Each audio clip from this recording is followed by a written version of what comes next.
Okay, so we went through the revenue process. Fun module. Okay, a little overwhelming, and I know I talk fast, but let's pull it together now to see if we can put it into a situation I hope we've all been in. And I've done this kind of analogy a couple times at like American College of Nursing and different conferences, and I only had one person that had been to amusement park. So when you go to an amusement park, you have to have a ticket to get into the park. You can buy that ticket at the grocery store ahead of time. You can buy the ticket same day that you walk in. I can show up for my doctor's appointment. Point is, I have to be on the schedule. I have to have a ticket to get in the park. That's your schedule. Can't get into the emergency room unless I'm registered and I'm in the system as I'm there. Can't get into the doctor's office. Even if I walked in, same day appointment, you still got to buy a ticket to get in the place. So that's your schedule. Nobody gets in unless you're on the schedule. Now what happens is I have a true count of who's in the clinic, and then I have a true count that I had 100 patients today, and nurse practitioner Bob only sent 50 charges, so now I need to go after Bob for 50 charges, not lose it. So everyone's got to be scheduled, got to have a ticket to the park. Just because you have a ticket to the amusement park does not mean you get to ride every roller coaster. That's why they have little Donald Duck standing at the entrance. If you're not taller than Donald Duck, you don't get on the roller coaster. This is an Aetna coaster. You're Humana. You're not taller than Donald Duck. Go to another ride. Little kids can't ride big roller coasters. If you're pregnant, you can't ride this roller coaster. You need to go ride the merry-go-round. So virtual registration is that, hey, you need to make sure you're able to get on the roller coaster and ride the ride. Now, the time of service where you're actually being seen is when you're sitting in the roller coaster cart, ready to go on the roller coaster ride. And what happens when you're on the ride? They say, hey, take your hat off. You have flip-flops. You are going to lose your sunglasses. You need to hold on to these. Put your packages over here. They are double-checking to make sure that you have the most successful revenue-producing ride of your life. But they're double-checking to make sure you're locked in and safe, because the last thing we want you to do is die on this ride, and last thing I want is a denied claim. I want to get paid for the work I'm doing, and I'm going to double-check to make sure everything's done right. That's the time of service. I'm standing on the platform. Now, from the virtual registration to the time of service, if there's no line, guess what? Same day appointment, walked in, I did my virtual registration, and boom, I got you up on the ride in 15 minutes. You're the first one in line. Awesome. Or it could be, I did this on the 2nd of November. Your ride's, long line, so you don't get there to the 8th of November, but there's that time period, that line. Point is, you don't get up to the platform until you get past Donald Duck, and you can't get to Donald Duck if you don't have a ticket to get in the park.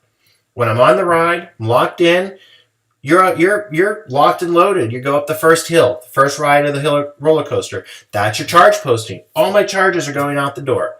I'm locked and loaded. At this point, I can't do anything. I'm on the ride, and I'm going to just ride the ride. Hopefully, I'm going down the first hill. Money is just flying in my face. Charges went up. Charges went out when I went up the hill. I'm flying down the hill, and I've got money just flying at me. That's perfect. That's what we should have. But that's kind of boring. So then we go into our first corkscrew, and the primary claims, and 3 kids fall out of the ride. They should have never been on the ride. They fall out. They hit the ground. They die. We go through the second corkscrew, or secondary claims. 2 more kids fall out of the roller coaster, hit the ground, and die. So at the end of the ride, we're done going through our primary claims, our secondary claims, our appeals and denials. We hit that jolt you get at the end of a roller coaster ride when the ride is over. And that jolt is when all my patient statements went out. And then, standing on that platform as the roller coaster comes back in to get the next load of riders, are your quality assurance, audit, and compliance people going, well, look at that there, Betty. We had 20 kids go out on this ride, 10 came back, 10 died. In a roller coaster in an amusement park, the place would shut down, you'd be on the news, it wouldn't keep running. But in healthcare, we go, well, let's just try it again and see if we can do better. So we load the roller coaster up, we run through our little claim editor and double checking and making sure everything's right, and we shoot it up the first hill, payment posting, second hill, coming down the first hill, money's flying in at us. We go through the corkscrew, 12 people die, statements go out, back at the end of the ride, and there we are again. Betty and I are standing there going, yeah, we got to have people stop dying on this ride.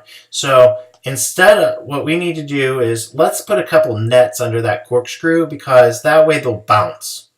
They won't hit the ground and die. They'll just fall out and bounce. And then, when we start doing that, maybe we should get some water and a few people down there in the business office to call these patients, help escort them out of the ride. When reality is, what should they be doing? The person who's standing at Donald Duck needs to stop text messaging his boyfriend or girlfriend and pay attention who's getting on the ride.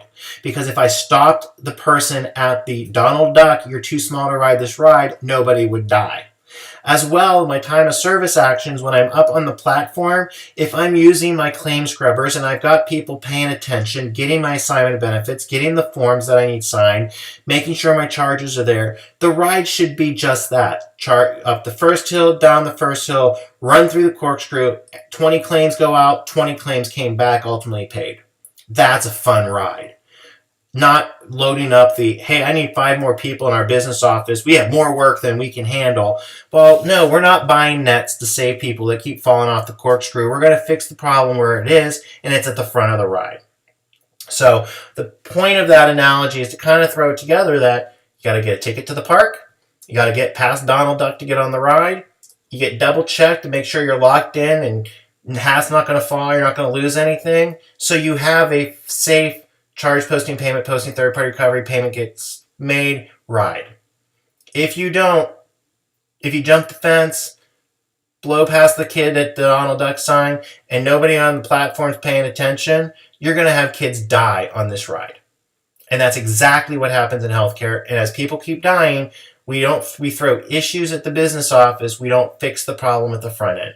And that front end problem is the admissions office at the hospital, the doctor's office. So that's kind of the analogy. So when we start going through and we say, hey, we want to start looking at some of our performance indicators. Where's that? When we say, you know what, the charges, why aren't we getting paid? You have a spot in the process to go, well, I know why we're not getting paid and people keep dying.